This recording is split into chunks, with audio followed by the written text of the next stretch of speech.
welcome to the Holy Hour podcast. It's the bi-weekly All Cure podcast.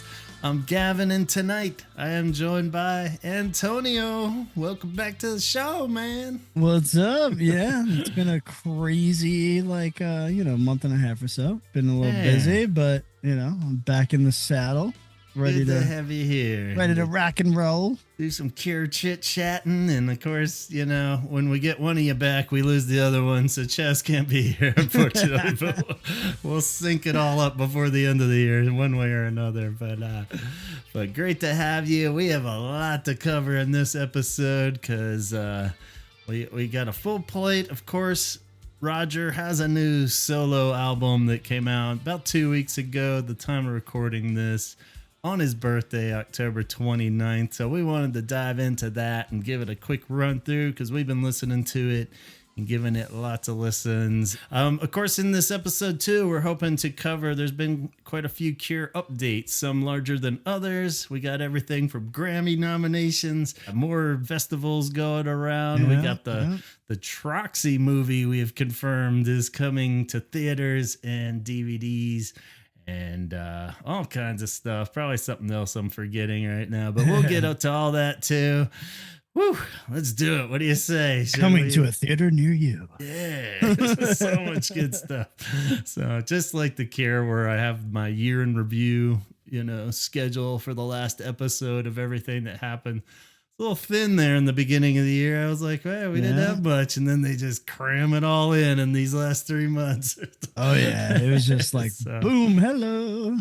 But we'll take it. The more news, the better. So let's take a look at Roger putting out these solo albums in between the gaps there. And like I said last episode, I've been really talking up these podcast interviews that he has done, and there's a good handful of them. I'm going to put together a little links cluster because I want to share the wealth there. I feel like Roger's been really cool in these interviews, and it's covered a wide range, and everything we're going to say about the album, aside from personal praise and the songs, it's always better when it comes straight from the artist. So I think, really, if you want to get the full scoop on his new album projections, listen to him talk about it. My favorite one of these two was the Keyboard Chronicles one. You can stream it. There's a video version on YouTube. And it's 2 parts. It's great. The first half, he really dives into the record. The second part, he answers lots of great Cure questions. Yeah. Stage setup, lots of technical stuff. Then just kind of fun fan kind of questions too. I think he might be the best, the easiest interview out of all Cure members. You know what I mean? I feel like he gives the most, I think, to the interview out of everyone. I mean, we did have the one before the Troxy shows, that long interview that Robert did, which I think was the first time it was he was super, super open and really kind of went long. But Roger seems to always just be happy to engage in those. And I love that. Yeah.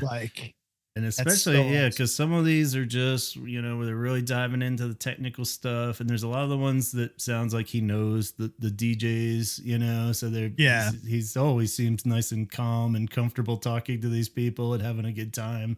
So that's always nice to hear, where it isn't the awkward kind of cold, dude grilling him with every question or whatever. Mm-hmm. And those recent Simon ones, but you can tell Simon isn't the type that really wants to get on there and chat for 2 hours straight. No, he's pretty much straight to the quick points and then move on, which is fine. I mean, I think Simon is, who Simon is. And I think he's always kind of been that mysterious, brooding fella in the background. Right. So, these are great. And it's just a good batch out there right now. And all the degrees are kind of covered because, like I said, that Keyboard Chronicles ones cover pretty much everything. There's one called Expression of Everything, where he's literally sitting in a chair with a guy listening to the album before it came out, going over the mixes and stuff. And I need to rewatch that one because I didn't realize till doing these that there's different mixes, and it might be the Atmos thing that he's a little not blown away by, and we'll get into that. The Do You Radio one is again kind of the casual, where I think he knows these guys pretty well. They're talking about more of his influences growing up and stuff and music, and they're playing records and stuff back and forth that he likes from his younger days. And one of the earlier ones was an actual Lymphoma Voices podcast, which was cool in the sense that was so like open about all his treatment and everything that he went through. It's a little grueling, and I just feel terrible for him that he had to go through all that when you're listening to it, but it's definitely really focuses on that more than even any Cure talk, really. But it's really cool to just get the full scoop from him as opposed to just reading about it from a third party or something, you know? Yeah, for sure. So yeah, I mean, between all those, I mean, that's it's like, what do we got? I think they sound great, but we're gonna give it our best shot. Because I mean, really, God bless him though. You know, cranking out a new album, the battle with the cancer. The previous year with the long tours. And he's a champ.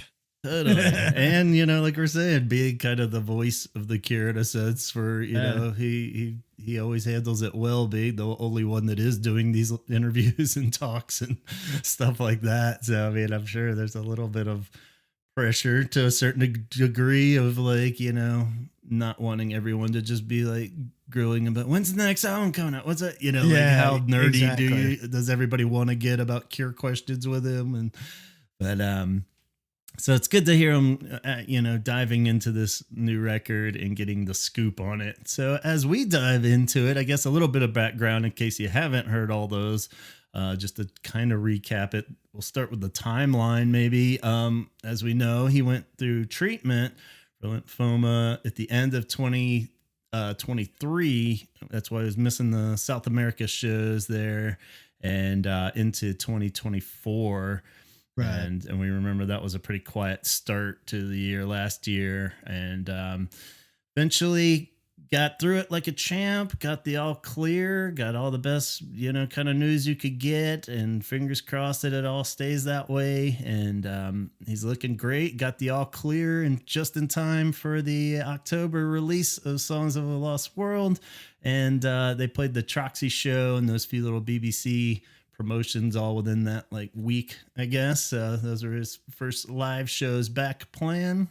And it sounds like he started this album after that. I'm sure the ideas were swirling around, and as he said, some of these songs are older songs, but the majority are like super new ones because he didn't play anything during his treatment. He said it was just way too emotional state that he was in, and he couldn't play anything, so it was weird and challenging. But at the same time, he really dove into that after his treatment, and so all these new songs came flowing out apparently, and had a few that did stretch back some distance. So a good combo of that, and sounds like he really wanted to make it a conscious effort that it wasn't an album about being ill or the recovery of it. So I think the Projections title, as we'll get into too, is a very like moving forward kind of thing, and not dwelling. And as far as the pattern of his solo stuff, if you aren't familiar, basically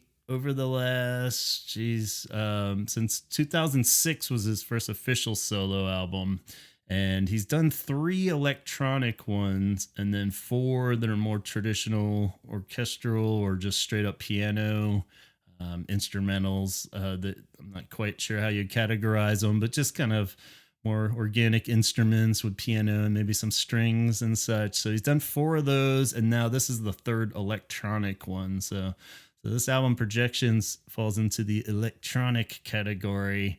And he says it just needed a 3rd one because he had 2 of them before, and it has to be at least a trilogy. He said there won't, that doesn't mean there won't be a 4th, but at the same time, there definitely had to be a 3rd. So for sure. Some cool things there were the past 2. He's always been real big on his Moog Voyager, and real big in that, using that on the past 2 records. And on this one, he got away from it. And he got into this Rhodes Mach 8 is the whole tagline for it is a new modern version of the classic electromechanical electric piano designed to blend the iconic sound of the original with contemporary features like built-in analog effects and professional MIDI upgrade. Available for $10,000. So yeah, that is not on my Christmas list. Yeah, I'm just trying to make it so they I think they're a sponsor of the show and they hook us up with a Rhodes Mach 8 here. Let's go. But yeah, it sounds fucking rad. And he fell in love with it pretty instantly, it sounds like. So that kind of took over as the main instrument for this album. But he was weary of the added effects, but then was quickly won over by it because a longtime friend and designer at Moog was working for Rhodes now and was responsible for getting them all in there. So he trusted all the different like delays and stuff built into it. I mean, and that stuff is getting better and better. It sounds more analog as the years go by. I mean, it's just, because I remember even just with like the whatever Logic or whatever you're using, everybody hesitated at first. You didn't want to use the amps on there and stuff and all this, you know, and it was like everyone I've talked to now has eventually just been giving it. It was like, I don't know, it sounds better than my actual amp, and it sounds it's crazy. So much easier. You can mix like every keyboard ever made in there and shit. You can, or just you're buying them separate as plugins and stuff. And but even even with my with my like Arturia like MIDI controller, like the software I came with, like I can get pretty much all the same sounds that I can get out of my microKORG. Like so like sometimes I'm like, I just stay within the software. Like I don't pull it out as much, and I'm like, man. I just sold I had a Roland, one of those JP. It's like kind of like a knockoff Moog we got back in the 90s, and just has like the cool like kind of like sounds. It does a lot more than I never even was technical enough to get into, so it was never getting used to its full potential. But like now I'm like, every time I record something, I'm just using what's in Logic and with various plugins and stuff. So for sure. I know. I just dropped a new Cult Leader song on Halloween. Great tune, by the way. Thank you called Mask. And all the other like microKORG stuff that I was doing on it, like I ended up pulling it out, and I almost scrapped that song completely, but then I just found some other plugins and other sounds I liked and other thing, and I went back to it because I've literally been sitting on that song for like 6 months. And I was like, oh man, okay. But then again, you're right. I probably don't. I know I can manipulate the sounds in there more, and I just don't. But it's also I just don't have that time. When I find that 3-hour window where I'm like, okay, no one else is home, I have nothing else to do, and I can sit down and just create. It's like I need to just be able to be like, go.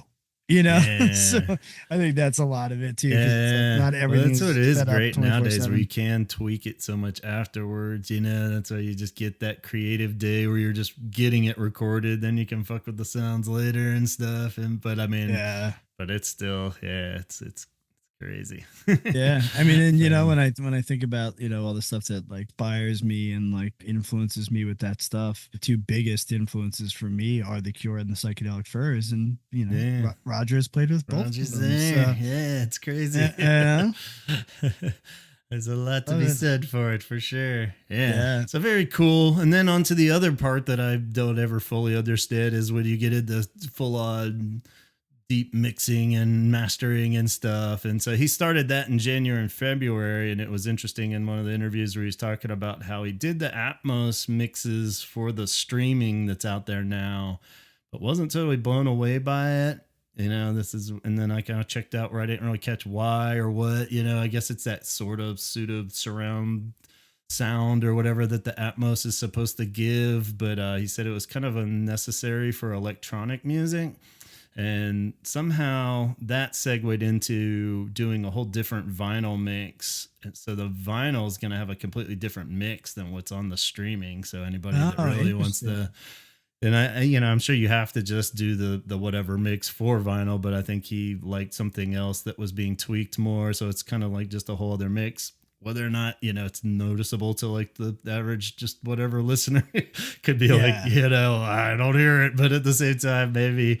So I think it's supposed to be a whole cool packaging and everything, of course. So definitely, I didn't order the vinyl, but I hope people did out there because it sounds like a cool purchase, especially for big collectors that want to have everything Cure related. That'd be a good one. Yeah, for sure. The concept for the album, I guess, projections. He said he wanted it to be a summation of everything that's ever happened musically in his career to that point, but didn't want to call it reflections, like we were saying, because he wanted it to also incorporate what's gonna happen in the future and moving forward. So hence the name Projections. And that makes sense. And then there's a really good NME interview he did too right before it came out, where he had some good quotes. It says the album has got tinges of everything in it. I can hear influences from everything that I've ever been influenced by. I'm very happy with this record. And that Projections is a winter record. It's definitely a winter record, he says. I never go into the studio in the summer. I just like being outside.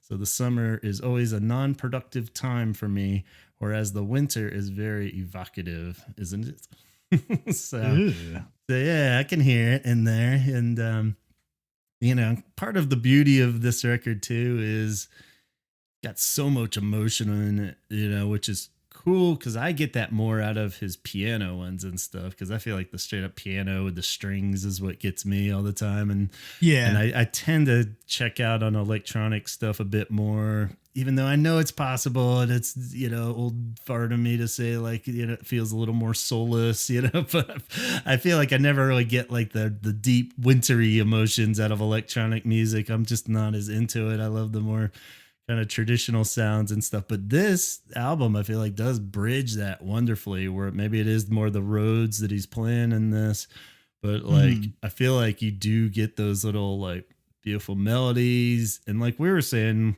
we're not big on instrumental music in general, being like songwriter lyric heavy dudes. I think that it's safe to say, but I feel like you can read a lot into this because there aren't the lyrics and stuff, so that helps, with the I mean, I found myself kind of humming along to it.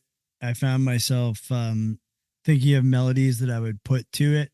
So I think for me, like and at this stage in even what music I'm playing now with Cult Leader, it's different than when I was doing like singer songwriter acoustic stuff or like a full on like like rock ish kind of stuff, because now I'm like I do hear synths and keys and it does bring me to a different place because I'm writing that stuff over the last few years.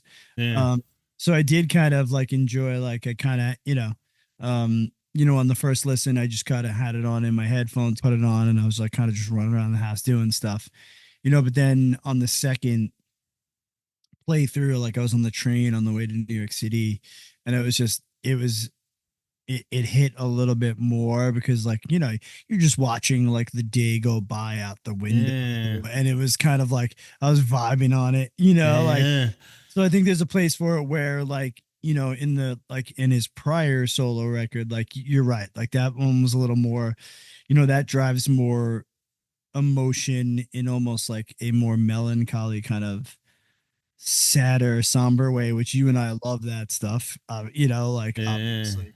But it's like it was almost like it gives me the it was like the prior record gives me those feelings like when I listen to Elliott Smith, you know what I mean, like like but this one had like some more like bopping kind of stuff, and like you're saying too, by putting it on and being out and doing stuff. That was kind of my initial, like, I liked putting this on like while I was cooking and exactly. Like you say, going around, it almost feels like, because a lot of them are very like cinematic feeling too, or maybe that's just the way I take it. If it doesn't have the lyrics telling me everything, then it's kind of like almost to the point when it gets like dun dun dun dun dun dun. I was like out shopping, so when I'm like grabbing shit off the grocery store shelf, all intense and shit. It's Right, like, yeah, it's like yeah, dun, yeah. dun, dun, dun. I was like, whoa, Like whoa, feeling you have to this- quickly like Yeah, race to the canned goods aisle, or you're not gonna yeah. get. So boom, I was like, shit. Yeah, yeah. But yeah, for the most part, it's very chill too. I love that. Or it's like almost. I initially did have kind of those lo-fi jams vibe going in it. You know, I was like, Right, yeah, this is right, nice, yeah. and that kind of quickly wore off with more listens where I was hearing the actual little riffs and melodies, and you know, Yeah, because then they're I started in to think there. too, and I was like, how is he not doing more like film scoring? You know, especially because Yeah, like I said, a big album for me this year was the Tron soundtrack. You know, being yeah, a big Nine Inch Nails guy, and and then when I went and looked it up, and I'm like, I've never even heard of this movie, Sam and Kate. you yeah. you I know, know it's on uh, Peacock, and I don't have Peacock, but yeah, it's uh, a Dustin Dustin Hoffman Hoffman, and yeah, Sissy yeah. Spacek movie that he did do the musical score to, and he tells some cool background stuff on that Yeah, in so I some of think those I'm gonna interviews. actually But watch it because now I'm kind of like, oh, okay. It is. yeah, I wish You you can could watch it hear for free on the that Roku too. channel now, it says. Okay. So, you probably have to watch a few commercials, but it might be worth it. But Yeah. I could definitely see like I'm like, man, he could totally be doing more scores. Like Yeah. I He says think he that has would be another one in the fucking works. awesome. Oh, So good. there Yeah. is a new one in the works. I don't know how far along it is or what, but and he said that one he kind of got thrown into a bit more. Like this one, he's kind of involved from the start, so it Right. won't be quite as hectic on him. Hopefully, yeah. So I totally agree. Like he should, because a lot of these, as I made little notes for each song on a lot of them, I thought they sounded like great, like series intros, how like a lot of Oh, like yeah, the yeah, exactly. series have like Yeah, kind of a yeah. cool but short Yeah, kind of. especially that I think I think Game of Thrones really set the table Yeah. for those just like beautiful instrumental with like really cool visuals going on Yeah, and that's what I and kind of made felt it with listening to these. They had yeah, that. like kind of brought it out a little bit more because now I'm noticing the music is so much more beautiful and elaborate on a lot of these shows now. Yeah, And it's which is interesting because I would have thought like they would have pulled away from that because people can skip the intros on streaming and they don't pay right. attention to it and they just go straight to it. But no, it's They've still almost like like doubled down and made them yeah, better it now, so you made them don't want to right. skip it or something. Yes, It's yeah, yeah, like, totally, yeah, 100%. Like, yeah. even recently, like we watched like Task on HBO, Mhm. and again, like great instrumental music in the beginning. Like it was just beautiful. Ooh, And the other night we just watched Frankenstein, okay, which yeah, I want was to see that. unbelievable. But even like it's funny because before we were doing this episode, I was like, you know what, let me go back to his previous solo record and just put that on also, just because it's like I want a secondary form of reference as we're talking about it. And I was like, Yeah, oh, I could totally see some of this could have been like right in that too, and this like yeah, that was. beautiful like dark and because that's what I said to somebody. I was like, the movie was like dark and heavy but beautiful, like Yeah, that's, and that's what that is definitely a lot of some of the sounds that I think Roger captures in his solo stuff is it yeah. does have that. Yeah, I had that somewhere in my notes here, but it's better to fit here, I guess, with that idea that this album in particular, having listened to those past two ones that were more piano heavy, I feel like this could have been played in that style, like you could have just Yeah, done this with like a piano and some strings, and where I don't think the other two electronic albums were really like that, from the earlier days, where this one definitely felt more melodic that way. I yeah, think it works better like this because it's got the beats and stuff are cool, but like it felt melodic and it felt cohesive too. Like yeah, it all totally. flows into each other. Nothing seemed out of place Uh, or like it didn't jump too far on like a from track to track base, mm-hmm. which is good. Um, but Well, again, like we said, we're both of us are very like vocal heavy people being songwriters. So I did kind of hear the like, vocal melodies and stuff. well, not only the vocal melodies, but even some of the voices I would have liked to have heard singing on some of it. Yeah, yeah, You yeah. know, because I So, know I had sent that in our group text. I was like, hey guys, aside excluding Robert, because then yeah. that's just too easy. What would be some other Vocal- vocals that you yeah, would want to it's hear on some of these tracks? yeah, and it's weird. My initial thought was definitely for the. I think it works better with not having any when it leans more electronic like this. But I like the idea of throwing a few like more atmospheric Yeah, vocals in there and stuff. But I feel like it gets away by not having because it doesn't have any vocals on this one. The past few right. have had a couple guest vocals do have songs and lyrics and Yeah, such on there, and I think that works good with like the piano and strings and stuff. But yeah, yeah, yeah. as Totally. far as I could only really hear female kind of dreamy, breathy vocals. I couldn't I did go really. initially to like two female vocals, Yeah. but I also heard some other stuff on there. I mean, do we want to Okay. share these? Yeah. Who you got? Okay. So I'll go with my initial two, and Okay. it's in line with you. 100%, I would kill to hear Bjork on this record. It's funny. I had Like, totally have Bjork written there, but I always say that for like every potential collaboration or anything right, Cure right. related. I I was know, like, but I would love I that. had to. But yeah, And then she'd the be great other, because she could just kind of make little weird sounds and stuff. She's like yeah, almost like the perfect female Robert in a sense where she could right. really sing her ass off, but at the same time, yeah, I could see Harold was just going like through something, and Yeah. it would sound beautiful on these for But sure. then But I also went to Shirley Manson. okay, yeah, that could And I probably was work. like, okay, like, um, and then as I started to think more, as mentioning it again, like Trent Reznor, Yeah, and again with him being a big Cure fan, I was also like, none of these seem out of reach to me, yeah, either. like you You know what I could. mean? Like, and then even because their last record, I think had some more like heavy emotional and like kind of somber tracks on it. Mm-hmm. Dave Gahan.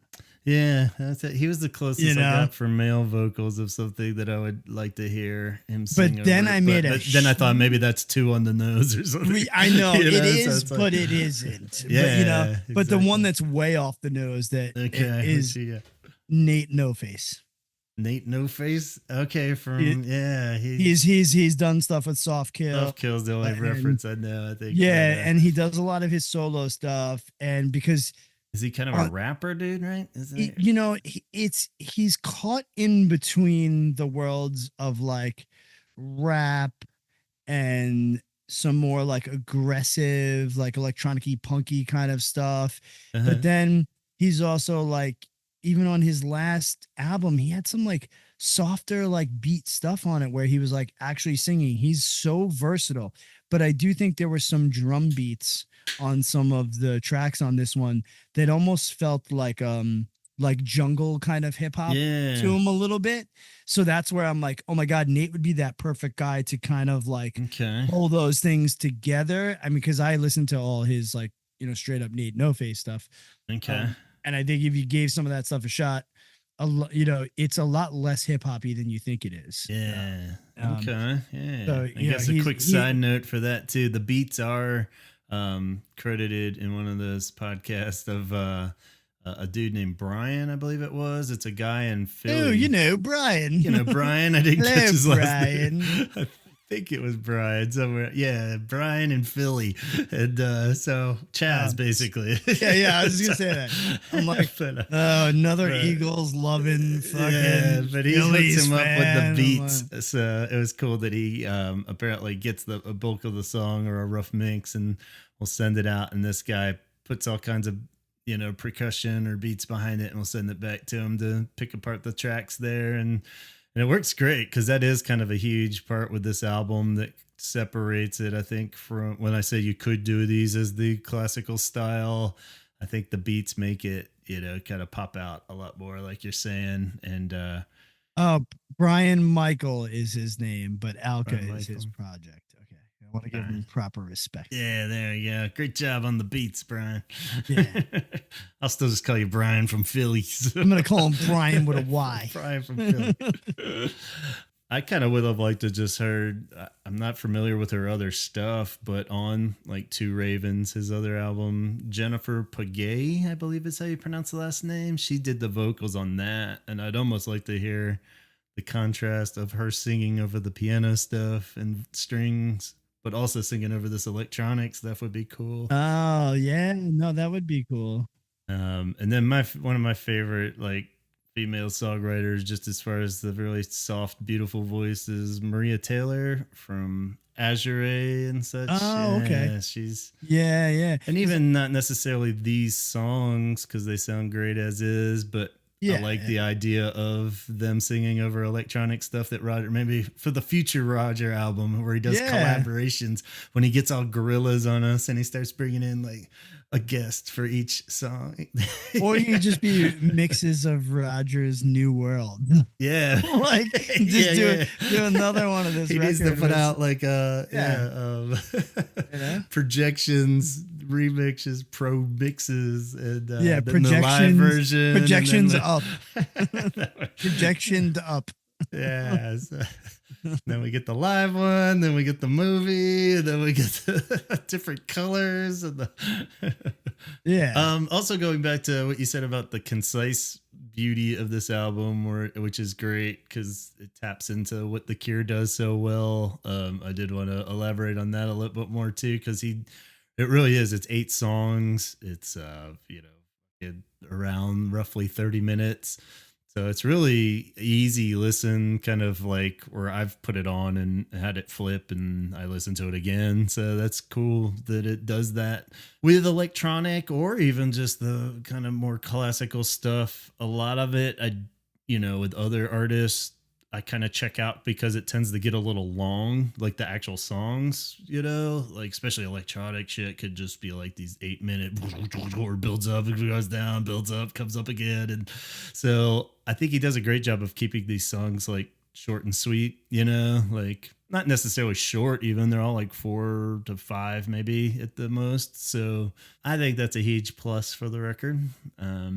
Kind of like I said, this really just kind of bridges those two styles of the electronic and piano. So even if you do favor one more than the other, I think both of them still have everything that you would like about it in that. So that's kind of cool. I guess just real quick, track by track, I didn't have much for each one. Just, mostly we're all little quickie compliments, but Projections, the opening track, does have a really cool video that goes for it too. I don't know if you've seen it and realized his partner directed it or put it together. Mimi. No, I didn't know that. So that's on YouTube and on his pages and stuff, but it's cool because it's all like put together of his, I'm assuming, home movies from stuff going way far back when he was real young. So it's all these kind of like backstage, just kind of choppy Super 8 looking kind of footage, and which is kind of cool because it does add to that kind of reflective vibe of it and stuff, and how it builds up. And you can tell there's shots, there's even stuff that we recognize as Cure fans from like the picture show where it's like the them pushing the van in the snow during the Pictures of You video and having snowball fights and stuff. So you can definitely identify some eras pretty easily by that and like his haircut style and stuff.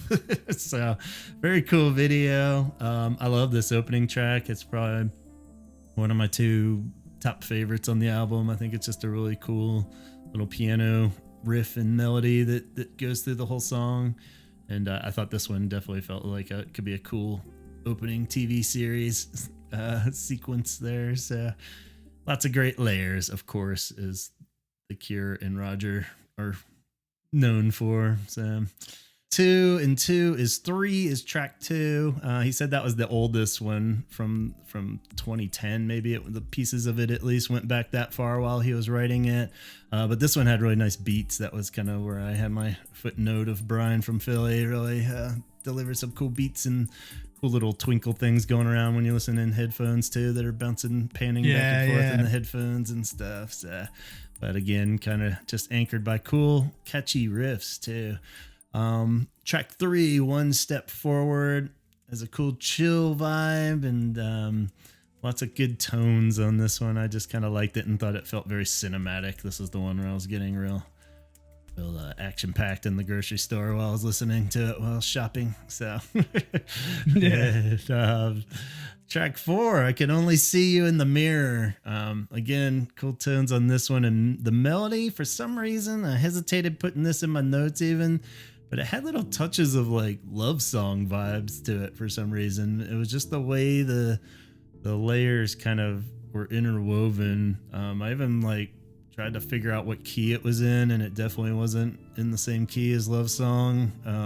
But so I don't know if the progression was similar or what, but it was just something about the vibes, the plucky kind of melodies felt kind of Love Song to me.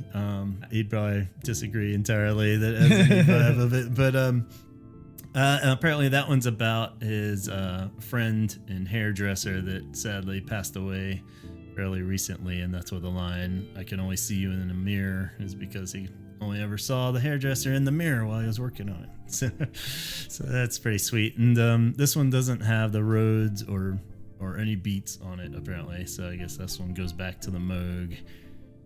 And I Could Have Known is track 5.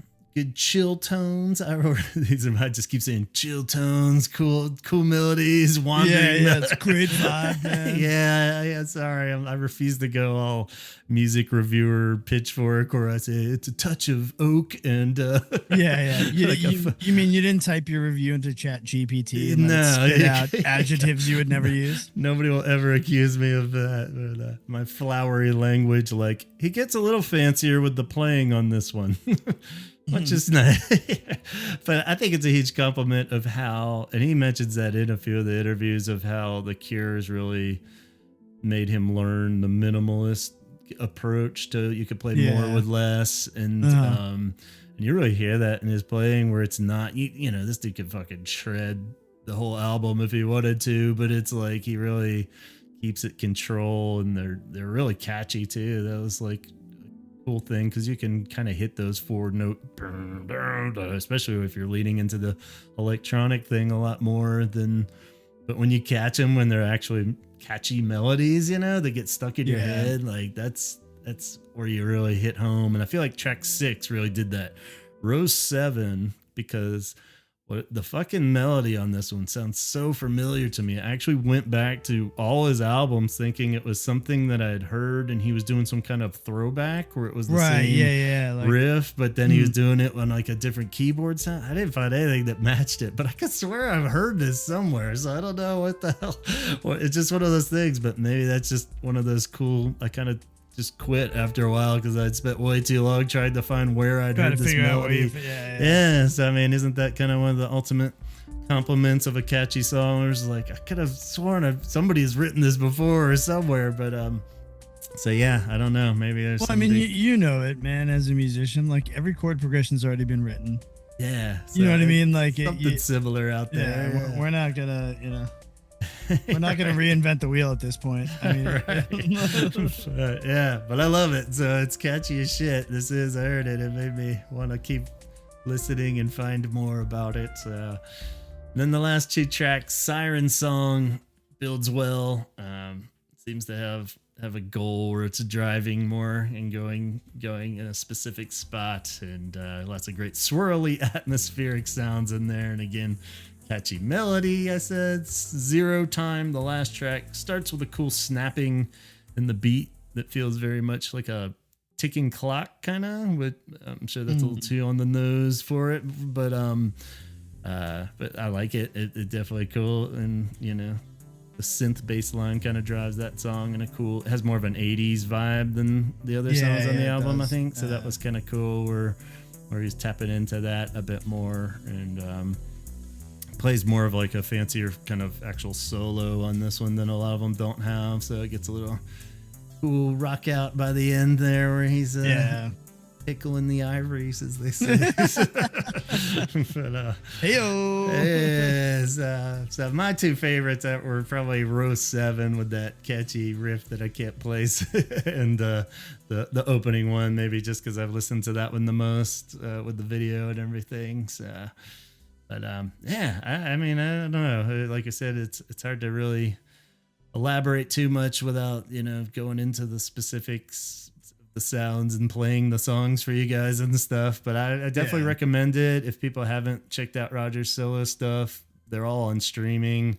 Like I said, even if you like the electronic stuff, start with those. And if you're more into the traditional piano and strings, they both have wonderful cureness all through it. So I think you'll find something.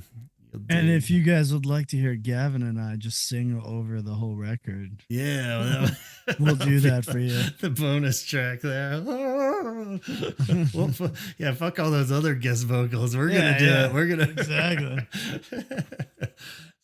Like, what did you do to my album?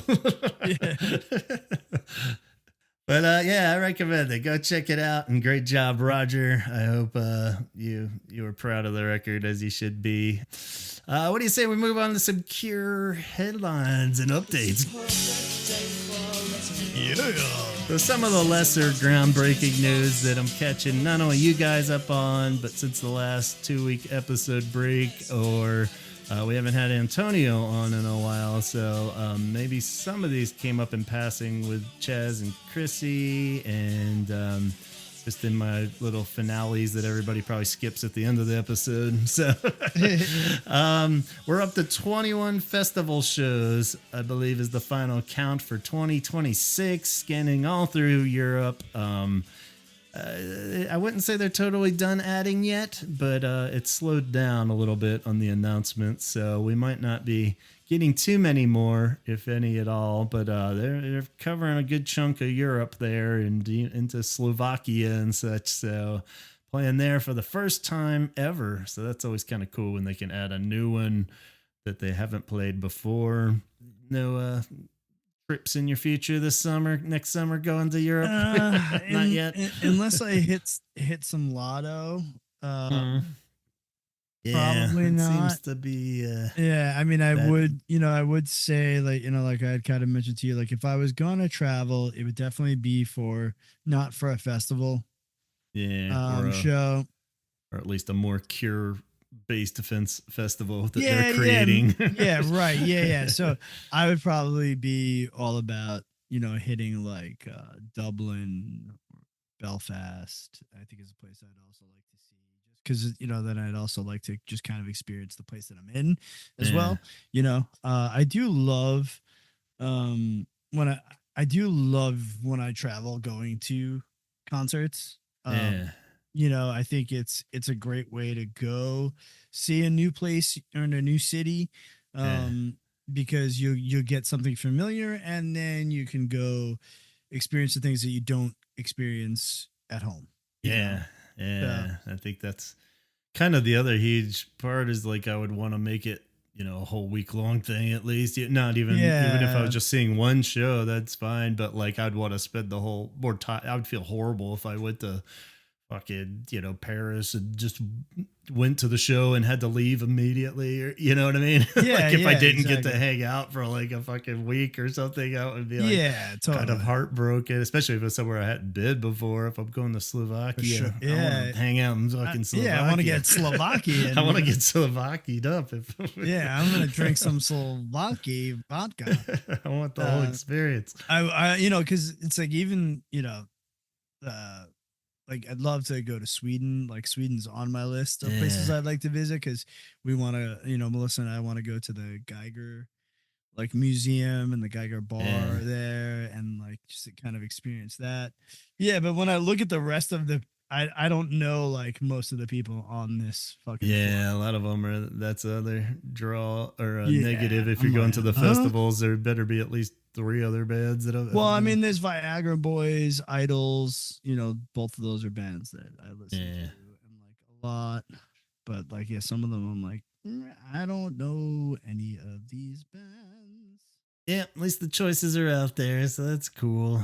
And I guess on top of that, too, not worth dwelling on too much at this point because we know how this goes. But in their bio update recently, I hadn't had a chance to ask you about this, Antonio. 13 songs have been recorded for the new album. Oh, that's back in March. So Cool. Doesn't mean we'll hear them within the next 18 years, if ever.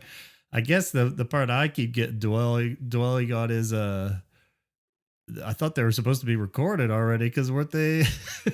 They always say these things that are supposed to be like a positive nugget. I'm like, what do you mean you recorded them in March?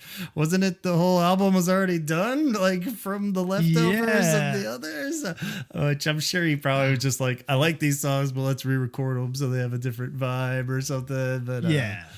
so whatever. I'm sure that they sound great, and if we hear them, awesome. I But mean, we're not in the get excited I hope they stage see by the any light of means. day at some point.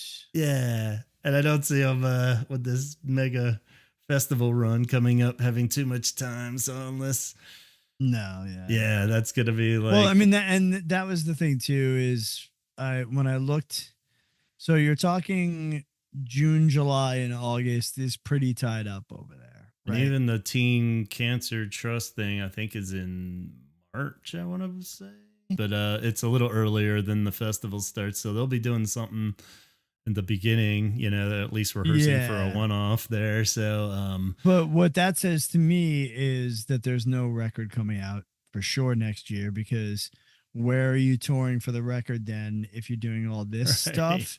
And right, there's also like, I don't see them coming, you know, to North America in September, October, nah, so it's also making me feel like we're not going to see them on this side of the world next year, yeah. which kind of bums me out. As more and more dates came out, I got more and more like air out of the Yeah, tires I where still we're think it best, and I said this in past episodes in passing of like we still are mathematically, you know, as they say in sports, alive in the sense they could do like Austin City Limits, and that's in October.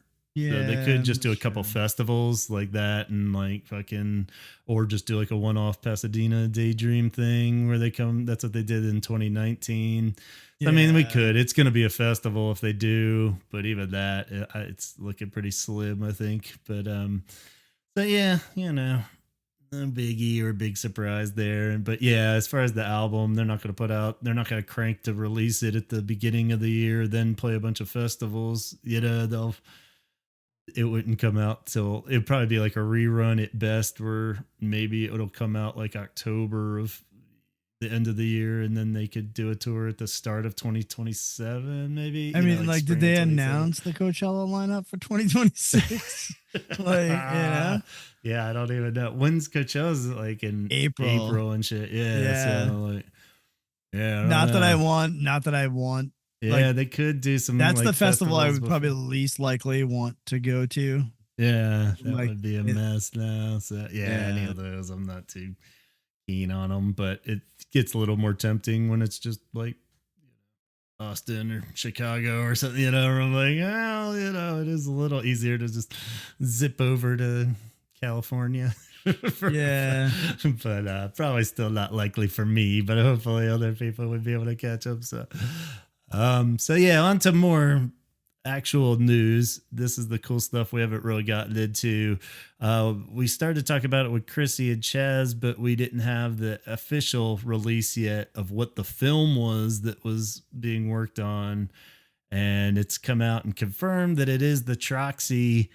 It's been taken down from their website of the stream that we all watched, and they said it's being recut, remixed, all 33 songs. So it's not just going to be the Songs of a Lost World portion. So it's going to be the whole show, I guess. And it's coming out on DVD and Blu-ray in late December, so just in time for the holidays. And it's being released in theaters on December 11th. So I keep checking Yeah.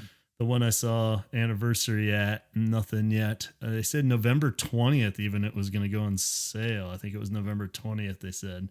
So keep looking, especially around that time at your local listings, because that would be pretty fucking cool to see it in the theater. Yeah, I would definitely do that for sure. So yeah, I'm pretty psyched for that. And if not, you know, just waiting a couple more months and getting it on Blu-ray will be pretty fucking awesome too. So Yeah, I think that's what um, I'll definitely grab on Blu-ray.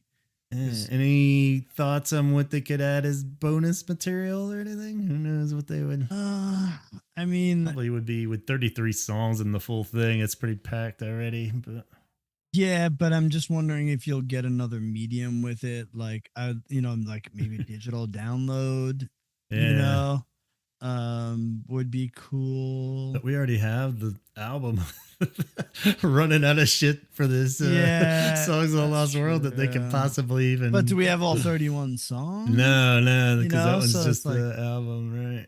because it definitely, I mean, and we've gotten into this and we've covered this stuff. But The Cure is also one of those bands where, like, you can give, like, I don't care if you give me the same songs. If you give them to me from a different, like, live, like, I'm all about it. Like, Yeah, they're one of the bands that I absolutely like adore listening to live versions of their stuff.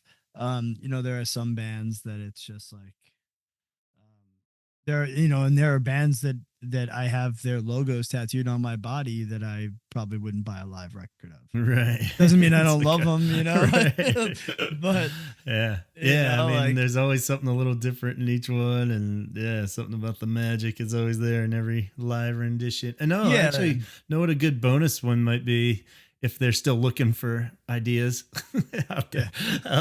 On a bonus disc, it'd be cool if they just included, if somehow they got those BBC ones that had videos and they put that on there. Mm-hmm. And just all that streaming stuff, really, because it could disappear any day. So, and even some of those Robert interviews, even just that long Robert interview would be great to have like secured on a that is on a true. DVD, because I always worry that that's just going to disappear. I always want to reference back to it, but I don't really have I used to have like little shady ass programs you could download that where you could save YouTube clips and stuff, but like they always get viruses and shit. So I haven't done one. Well, in a while, that's why you'd have to just like screen record it on your like with a film it with my phone and sit there. No, well, you can record from your phone. Screen. Okay, yeah, screen capture or whatever. I just showed my age of how far back I go. I was like, it wouldn't be the first time. I'm gonna put my tape recorder up to the set up the tripod and television, and yeah, wouldn't be the first time. So that's cool. Troxy. Part of me kind of wishes it was something we hadn't seen at all. It would have been if it was like a totally different show, but at the same time, that was rad and would be good to preserve that. If they especially beef it up somehow with a re-edit and mix. Not that I felt like the editing was bad or the mix was bad. I thought it sounded great, but then the bigger announcement, well, depends on who you're asking, I guess, is The Cure for the third time, only the third time ever, have received 2 Grammy nominations. Yes, the ultimate prize in American music, the Grammy Awards. So, we said before hitting record our official views on the Grammys. Kind of fuck them. It's horrible. There's so many like shitty things about the Grammys. I checked out the first time they were nominated in '93 when I was a kid, and Wish was nominated for Best Alternative Album. And I was so disappointed that they lost that I vowed to never watch the Grammys again. I think I did watch it a few more times after that, maybe, or there's a basis. But damn it, I declared never again will I fall for the Grammys or think of it as a creditable award. It's all just a big ass commercial for like whatever albums they want to push, especially when you look at like the bands nominated for the actual album of the year. So this kind of sucks because it's just alternative album of the year, which is a big deal, of course. But is it? I don't know. I guess the best comparison I could think of it's like being invited to the asshole popular kid's birthday party finally. Right, or you're like, holy shit, I made it, man. I get invited, but then you're like, oh, fuck that guy. Do I really even want to go? So it's kind of like. Ugh, but at the same, kind of like the Rock Hall was. I felt the similar feelings towards the Rock Hall, but I felt like that's always a little more convoluted and just kind of cool that they're in the Rock and Roll Hall of Fame. But getting the Grammy, I don't know. It's such a weird award at this point that it almost, and it's weird because I think they actually have a really good chance of winning though. That's when. Because they kind of that age group now that these are the guys they always give it to. It's like the older band, like when they lost in '93, it was the Tom Waits. It's like the dude that's been there for a while, or they give it like Daring to some young band or something. So it usually does kind of go, and they've been snubbed for so many years in great albums. I mean. Blood Flowers is the only other time they got nominated in 2001 for Best Alternative Album again for Blood Flowers. Sorry, what were you saying? So they're up against Bon Iver, Tyler the Creator, Haley Williams, of Paramore, Wet Leg. And Wet Leg, yeah, they're like a new indie rock girl band that's kind of now like they won last year too, so that a couple interesting. So Wet Leg already won, and Tyler the Creator's like also nominated for like regular album of the year, but for a different album, I think. So he had like 2 albums. Yeah, and then I gave Haley's album a listen because it's funny because my brother-in-law loves Paramore, and I've seen them a bunch of times and throughout the years, and they're toured with friends bands or on festivals and stuff, and they're great. She's great. I love her energy. I love a lot of stuff about her, but I was kind of expected so much more from her solo record because I've always joked around where I've said like Haley is Paramore. And I was like surprised that she hasn't kind of broken away at some point, like a lot of people do, like how Gwen Stefani broke away from, No Doubt and stuff like that. And I was kind of like, about it. It didn't have anything that like jumped out on me. And like, I can't deny the catchiness of Paramore, but she's a great front woman. And I think she's amazing for the music industry. She's no bullshit, but yeah, I do feel like The Cure, this could be the time. Yeah, but I'm going to be honest. Like, do you think they'll even go to this? I don't think they will. No, I don't think they'll be there. I think maybe if it was like the full album of the year, but when you really do strip it down to it's a best alternative album. Yeah. If somehow they get tipped off that they are going to win it. I don't know if they do that or not, but I don't see like Robert being like, fuck it, let's take a chance and go. And even if they're asked to perform, like where is it even being held this year? Like, because if they were iffy about the Rock Hall, like he had to be like, talked into it. I can't imagine he'd fucking go to this thing. And it's like, so I don't think they would be there. So they'll maybe via satellite. Thank you. Via satellite. But unless they're coming here for something else, and I don't know. I wouldn't. It's in, and you know what? It's in LA. It's not even like it's in New York. Yeah, I feel like you'd have a better chance of getting them to New York. Because the travel is just easier. True. Yeah. So. Very strange, but possible. I think that's just like the weird with those competition. I can't really. I mean, she's huge, but I don't know. Yeah, I haven't listened to her solo album and never really got into Paramore. But and then it's all these. I feel like it's just like arguably even the level of alternative. But I know that. It's like, isn't that more pop? And the fact that Tyler the Creator is that even alternative? Like by my 90s standards, not by like me, it's not. No, I mean like Wet Leg is more like indie rock, I guess, but they're just I don't know. I would say no initially because she's just like this hot mess. Like they wouldn't just want her on a stage probably to say the acceptance, but apparently they won last year, so maybe they'll give it. It seems like 2 years in a row though for a new band would be a little drastic. So I don't know. Yeah, well, what did they win Best New Act last year?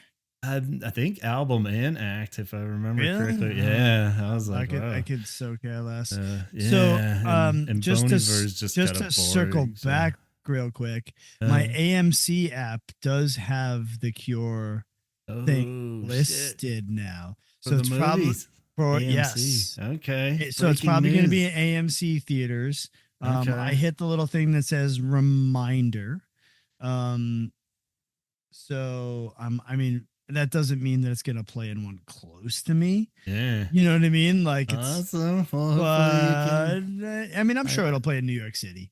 So if I Yeah. gotta go into the city to do it, that's fine. I don't need it to be at the one like in my neighborhood or anything. Yeah. I'll go to the city for that. Yeah, our Take AMC one's like Elvis. total shitty theater, but oh well. Yeah, well that's great. That's encouraging. Thank you for the real time update that people will hear about 2 weeks from now. Yeah. Exactly.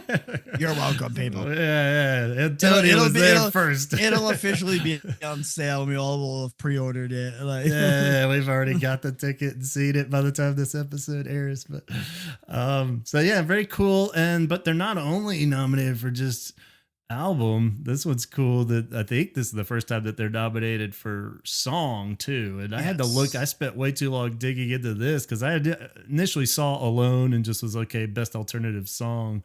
But then Casey was like, what the fuck is best alternative music performance of Alone? That's the award is musical performance. She's so like, is does it that like mean live version? Yeah. And I went down this huge rabbit hole and basically everyone just said for some reason they just don't call it song. There's no best alternative song, but it's song of the year, best alternative song, but they just call it music performance for some reason by group or solo act. And there's all these little things, but yeah, Alone is nominated for best song basically, even though it has a weird name, and it's going against all the same bands songs except Turnstile is in there in the place of one of them. So Turnstile was on there. Yeah. So who knows? I can't see Alone really blowing anything out as far as like an award, but cool. So I think they have a chance of that for sure. And I do worry thinking now the Tyler the Creator thing, if he has one for regular album and this, they're probably going to snub him on the regular album and then give him the best alternative one as like kind of a consolation prize. That's their little back ass way of like giving two people awards that they want to push album sales and stuff, you know? I guess. I think it's all about like whoever they're trying to push. So I think he's the biggest threat as far as album of the year, but we'll do a whole Grammys episode too, where we'll really dive into this more. The awards aren't until like February, I think, or some shit.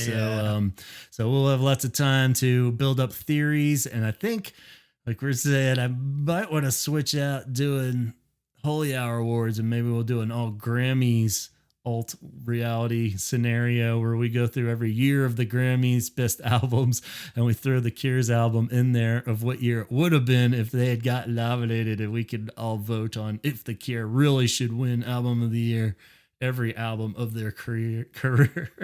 I have a feeling are we going album of the year? Are we going alternative album of the year? Are we going multiple categories? Well, the alternative, we could go. That's I'm gonna have to really pinpoint. We can go crazy here. But the Grammys in general, it has to go from August to August, like we were saying. It's a weird time block. So the Songs of a Lost World came out in October of 24, and so it goes from August 24 and then to August 25, but then the awards aren't until February of the next year. So it's these long stretches.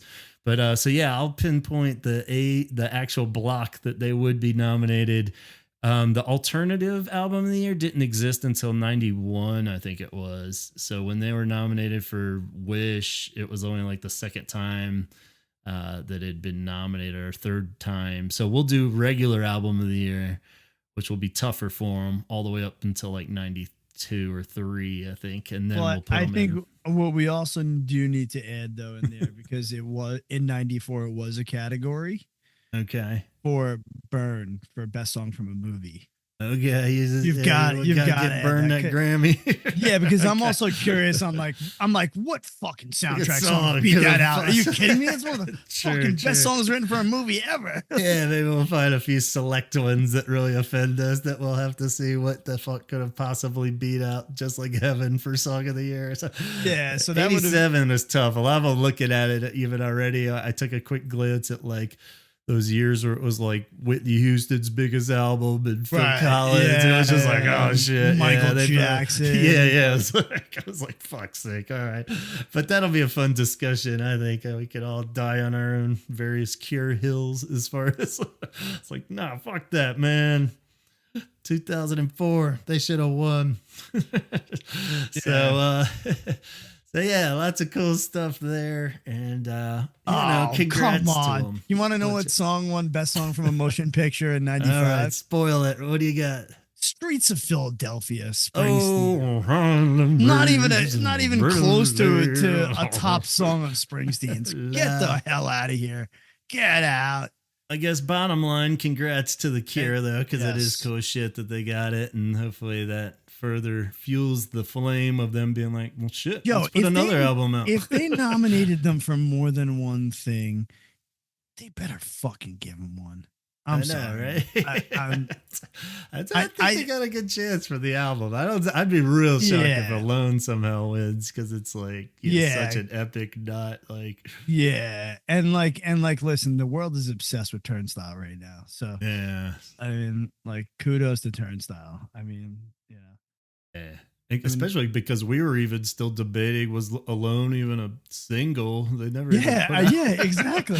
They just kind of made it the advanced track on the album, and everybody ran with it. So it's like, I guess it was a fucking single if it's nominated for a Grammy. So maybe it'd be the first non-official single to win a Grammy. So that would be interesting. Just the song. But so I think that's all catches us up on the. But if you think about it, though, when we did all the press about Songs of a Lost World, it was like the most positive press we had seen in a lot, like about a Cure record where it wasn't so split. Yeah, everybody loved so it. I mean, as much as I'm like, oh, that's crazy, I'm like, oh, well, maybe it is their time. Yeah, it makes sense. And like I said, it's always classic Grammys too, where they're like, will not give you one for Disintegration or Wish or exactly. And they give it to you when you're like fucking on your last leg, and it's kind of this is also a Grammy for everything that we didn't give you a Grammy for leading up to this, kind of one of those deals, Well, so. Because almost every single major music publication called it the best of their record since Disintegration. Yeah. So I mean, if you didn't give it to Wish, you could not have given it to Bloodflowers. But again, it's not about up against each of their records. It's really up against whoever was in that. Yeah. So that's why that episode's going to be clutch for us. Yeah. So if you guys want to hear that, definitely hit us up, because the more I talk about it, the more I think it's a great idea. It's going to be real fun. So good things to look forward to at the start of the year. And, an alternative, I like having it in that category too. I'd say no way in hell they would win the regular album of the year. But I mean, you don't get a more alternative band than the Cure. I mean, they are the fucking genre of alternative, really. I mean, because I mean, defined it. Because like grunge kids love them, punk kids love them, goth kids love them, like hardcore kids love them. I mean, there's just, when I talk, being involved in the music, scene as I am, I talk to people from all different walks of life and styles of bands, from country artists to death metal dudes. Mm-hmm. And it's like, I haven't found one of them that doesn't get excited when I want to talk about the Cure, or they want to talk about the Cure. Like, it's interesting, like, there are probably maybe only, 25 artists in the world and bands in the world that really can say they literally just defy genres, and they're one of them. So that's why we talk about them every other week. I feel like if you do, exactly, it never gets old. Never. And that's why the word alternative is great, because it was invented to have some kind of genre for these bands. That was the point. That was didn't like, fit one. These are great songs that you're not going to hear necessarily on the pop charts, but they're it's an alternative, but it's still just as valuable. But then again, they've written some of the greatest pop songs in pop history. Yeah, it's a weird line for sure. So, but I love it, and cool that they're nominated, and we'll see where it goes. We'll check out the Troxy in theaters. Go check out some Mixes of a Lost World merch if that's what you're looking for, some Christmas ideas. We got 13 songs that have been recorded. They're in Robert's vault with all the other goodies. And all those festival shows. Who's got more songs in their vault? Robert, Smith, or Prince? Who knows? Time will tell. We'll never know. We'll never know. And of course, go check out Roger's solo album out there, streaming everywhere. I believe pre-orders are still up for the vinyl of Projections, but should be coming in soon. And I think you'll dig it. And I think we can tap out there. Thanks so much, Antonio, for making this happen. Absolutely. On a Monday night. And you guys for listening. So until next time, we'll be back with, I think, just one more episode before our year-end celebration. So somehow we're already wrapping up out there. So here we go again. The holidays. All right, man. You take it easy. And thanks everyone out there for listening. Have a great big talk. Hey, yeah.